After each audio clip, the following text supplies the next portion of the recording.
Et avec Marie-Georges Buffet, bonjour. Je rappelle que vous êtes secrétaire national du Parti communiste français. Tout le monde le sait. Beaucoup se souviennent que vous avez été ministre des Sports, Madame Buffet. Donc on va commencer par ça. Ce sera au moins une bonne nouvelle dans la journée. Est-ce que vous y croyez pour ce soir? Oui, j'y crois. Je serai au Stade de France pour soutenir l'équipe.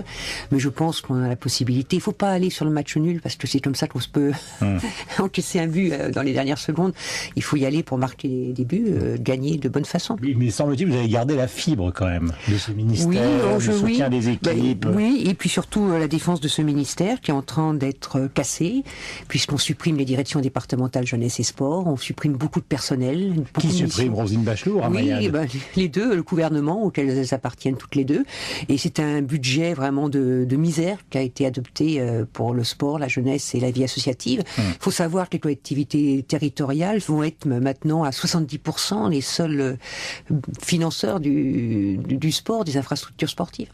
Est-ce que vous êtes pour la suppression de ce droit à l'image que réclame... Bien sûr, parce que c'est pas la bonne solution. C'est vrai qu'il y a une concurrence déloyale au niveau des clubs professionnels, notamment dans le foot, au plan de l'Union européenne. Mais comme pas simplement dans le foot, maintenant dans le rugby. Oui. Tous les présidents de clubs hurlent en disant c'est plus possible. Oui, mais écoutez, on ne peut pas avoir comme ça des cadeaux fiscaux aux clubs professionnels, comme on ne peut pas faire des cadeaux fiscaux aux plus riches. Moi, je me bats contre ça. Par contre, la bonne solution pour les clubs professionnels français, c'est qu'il y ait un règlement financier au niveau de l'Union européenne. C'est-à-dire que...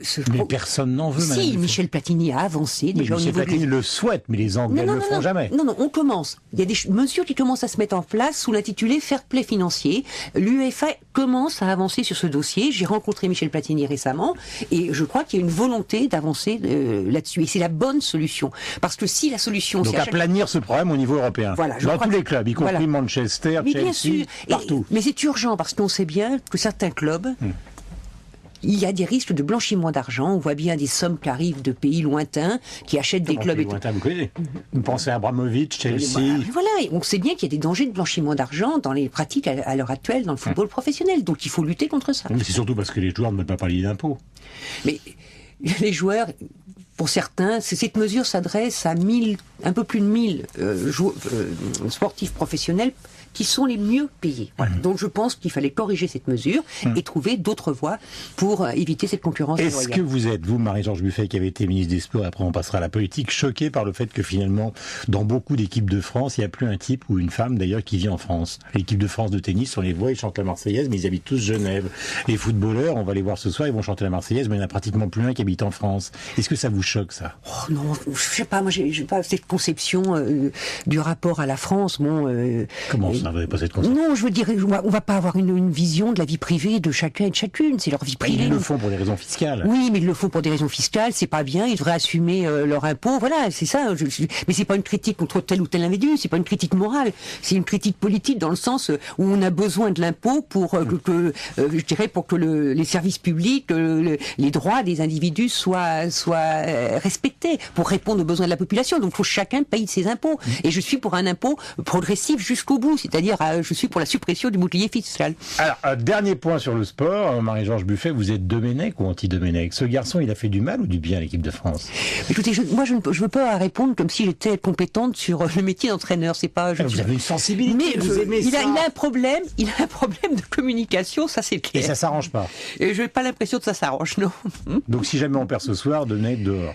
Oh non, Domenech dehors. Si on est éliminé ce soir, je pense que si on est éliminé ce soir, je pense que la Fédération française de foot prendra cette décision. Alors on va maintenant aborder les dossiers politiques, bien que nous ayons déjà parlé de politique concernant le financement des sports. Vous avez bien connu l'équipe Jospin de 97. Est-ce que fondamentalement vous vous trouvez en phase avec Martine Aubry? Le travail qu'elle fait, est-ce que vous avez l'impression qu'au moment où vont s'approcher les échéances, vous allez trouver un accord avec elle, par exemple? Écoutez...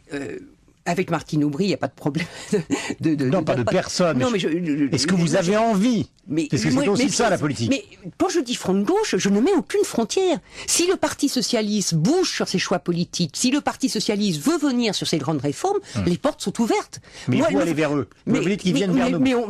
Mais lorsque Martine Aubry a tenu une journée de travail sur l'emploi, le Parti communiste a répondu présent. Et lorsque nous avons tenu les ateliers pour le projet au régional, nous avons invité toutes les forces de gauche et le Parti Socialiste est venu travailler. Donc elle vous paraît la plus crédible actuellement pour mener une sorte d'alliance ou d'union de la gauche rénovée? Je pense que Martine Aubry est inscrite sur la gauche. Bon, à elle de faire en sorte que ce parti s'inscrive réellement sur les grandes réformes à gauche. Score de ce soir. Là, j'en reviens à la ministre des Sports. Ah, il faudrait... Allez, respirez un bon coup. Moi, vous allez bien entrer dans le studio. J'aimerais bien un 2-0. 2-0 pour la France. Merci mille fois, Marie-Jean. C'est de la science-fiction. Non, si, slash, c'est bon.